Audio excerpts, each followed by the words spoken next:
Assalamualaikum warahmatullahi wabarakatuh. Waalaikumsalam. Apa kabar? Baik. Pak. Baik. Bagaimana kabar keluarga di rumah? Sehat? Alhamdulillah sehat. Alhamdulillah. Sehat semuanya. Bapak? Sehat. Alhamdulillah semuanya sehat. Pada kesempatan kali ini kita akan belajar tentang modul perlindungan anak. Ya, modul perlindungan anak. Tapi sebelum itu marilah kita review sedikit. Ya, kita ulang sedikit maksudnya materi yang sudah disampaikan minggu yang lalu. Kira masih ada yang ingat? Masih Pak Haji Sebelum sini. modul ini. Coba. Modul apa? Sebelum modul 4, modul apa? Gizi Pak. Kesehatan dan gizi. Modul kesehatan dan gizi. Apa ya yang dibahas dalam modul kesehatan dan gizi? Ya masalah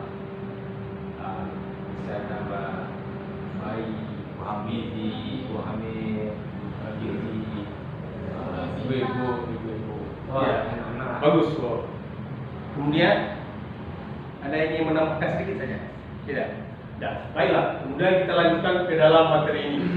Ya, materi perlindungan anak. Siapa yang sudah punya anak? Kami Pak dah Berapa? udah 2 Pak. Ibu? Udah 1 Pak. Bapak ini? Bapak datang rumahnya kan? Iya masih proses. Masih proses. Baiklah kalau gitu. Semua kita merindukan anak kan, ingin punya anak kan?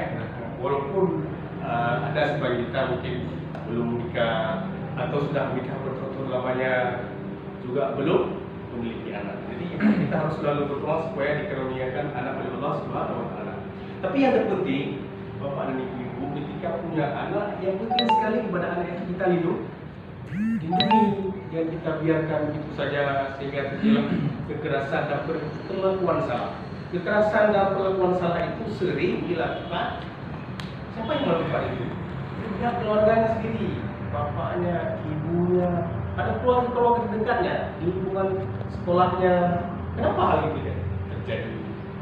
Ya, itu sering terjadi karena kita tidak memahami seutuhnya bagaimana kita cara mendidik. Seolah-olah kekerasan itulah kita terjemahkan sebagai mendidik pada hakikat. Oleh karena itu mari kita bahas sesi 11 ini, pencegahan kekerasan dan perlakuan salah terhadap anak. Perlakuan salah kita selama ini terhadap anak. Nah, Bapak dan Ibu, dari materi ini nanti kita apa yang diharapkan? Yang pertama, Bapak dan Ibu nanti akan mampu melakukan pencegahan kekerasan dan perlakuan salah terhadap anak, termasuk pencegahan kekerasan terhadap anak istimewa serta deteksi dini terhadap kekerasan seksual. Kemudian, yang ini indikator keberhasilannya setelah Bapak-bapak dan Ibu mempelajari materi ini.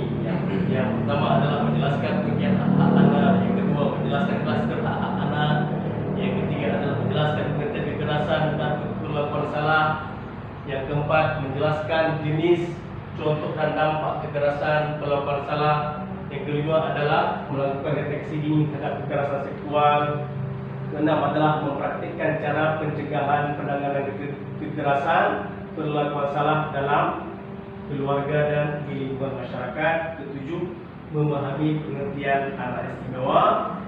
Kedelapan adalah mempraktikkan cara pencegahan kekerasan dan perlakuan anak istimewa. Nah, inilah yang ingin kita pahami setelah kita mempelajari materi ini. Mudah-mudahan kita dapat memahami semuanya. Dan ketiga, kita sudah bersama di keluarga, bersama anak-anak, hal-hal yang seperti ini harus kita terapkan. Bukan harus, wajib kita terapkan. Nah, kemudian kita ingin memahami apa itu anak. Ya, apa itu anak? Maka di sini dijelaskan seseorang. Ya. Anak adalah seseorang yang belum berusia 18 tahun.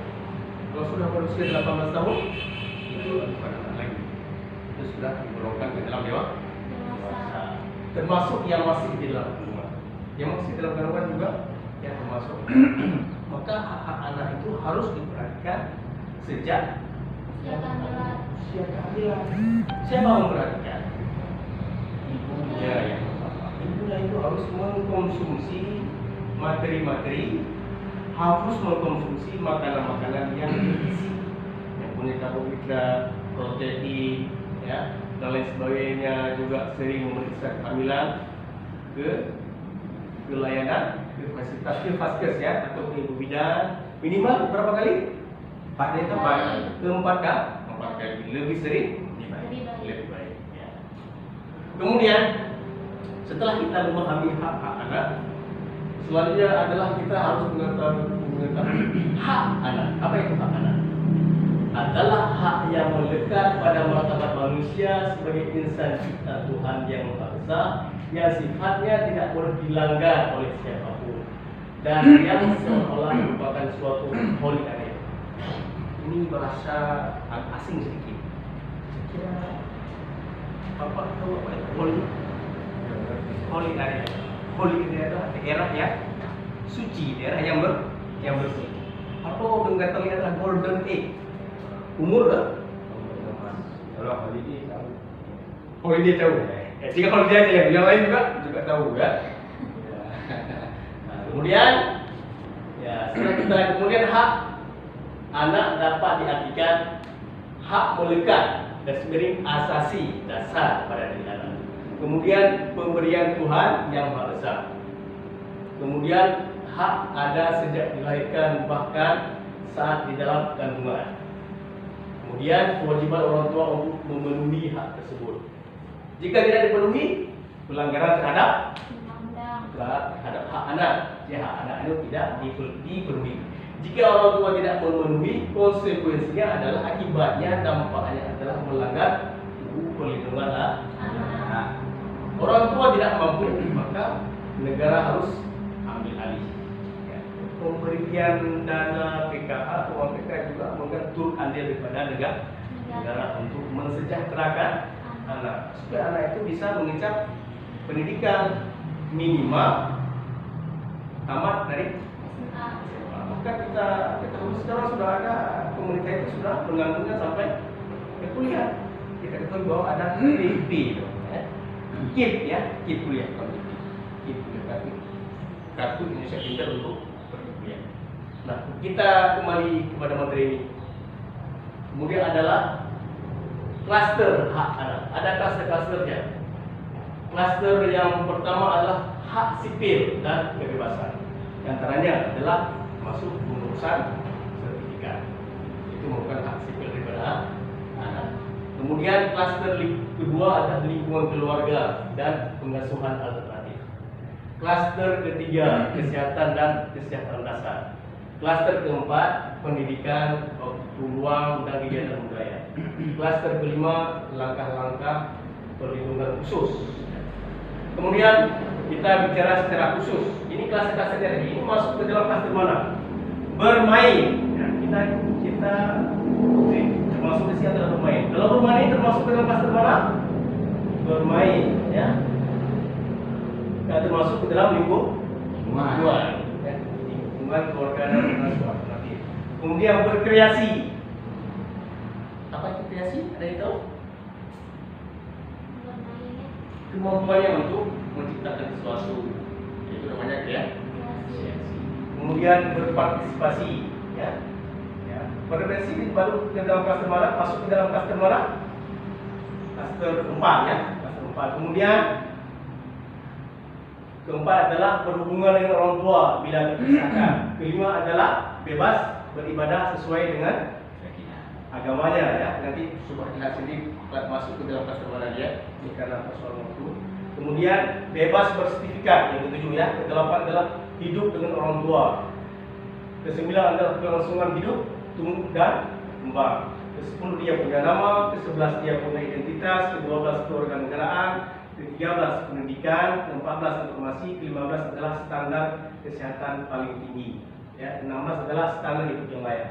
Ya, terkait dengan perlindungan, apa yang kita lindungi itu adalah pribadi anak itu, ya. Kemudian dari tindakan penangkapan kriminal, ya. Kemudian dari perampasan kebebasan, dari perlakuan kejam, hukuman dan perlakuan tidak manusiawi, dari siksaan fisik dan non fisik. Selanjutnya adalah dari penculikan, penjualan dan gangguan atau trafficking. Trafficking anak dijual. Kemudian 21 adalah dari siksaan fisik dan non fisik. Kemudian dari penculikan, penjualan, dan perdagangan atau trafficking. 23 adalah dari eksploitasi seksual sampai seterusnya, nanti dibentuk bisa dibacakan sendiri. Dan baru kita lihat apa pengertian kekerasan. Ya. Nah, dapat ini berdasarkan permendak PP dan PA nomor 2 tahun 2010 tentang RAN dan PPKT. Apa yang maksud dengan kekerasan? Kekerasan terhadap anak adalah setiap perbuatan terhadap anak yang berakibat timbulnya kesengsaraan atau penderitaan secara fisik, mental, seksual, psikologis, termasuk penelantaran dan perlakuan buruk yang mengancam integritas tubuh dan merendahkan martabat anak. Kemudian selanjutnya adalah penjelasan selanjutnya, setiap perbuatan yang mengakibatkan penderitaan baik fisik, psikis, seksual dan sosial terhadap anak. Perlakuan salah. Jadi kekerasan dan perlakuan salah apa? Segala bentuk perlakuan yang tidak sepatutnya dilakukan oleh orang-orang yang diberi tanggung